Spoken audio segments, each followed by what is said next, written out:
although the labels are still there, al-Qaeda and Islamic State, I think we need to recognize that those groups themselves have changed and evolved, and they've become political tools, not just religious ideological outfits.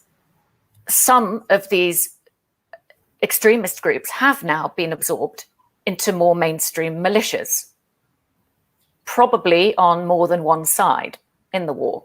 And what we saw emerge a little bit more as religious warriors at the beginning of the war have now turned into guns for hire, almost mercenaries. And we've seen terrorist extremist groups become much more aligned with organized crime.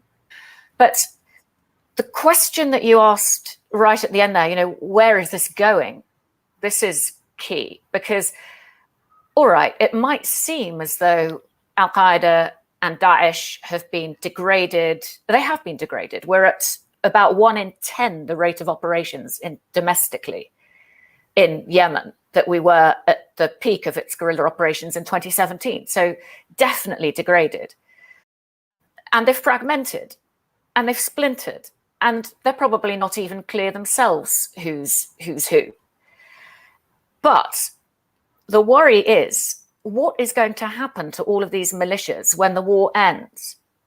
What's going to happen to all of the fighters that have been recruited across the south that are not parts of the mainstream Yemeni military? What is going to happen when a peace deal is finally achieved and there are lots of groups inside Yemen that don't feel represented, that feel marginalized, that feel that it was just an elitist exercise, it doesn't count for them? This is going to be the moment for extremism to take off again. Al-Qaeda and Daesh might come straight back onto the scene and take advantage. So ironically, peace is possibly the most dangerous moment, because all of the key ingredients that motivate militant jihad groups are still there. It will still be an awkward state. Sectarianism will still be rife. Armed militias have proliferated but might be demobilized. Foreign proxies will still be trying to wield influence on the ground. And there'll be an entire generation of uneducated youth, millions of people who have been displaced and their economic circumstances ruined. All of this will still be there. It's not going to be healed overnight.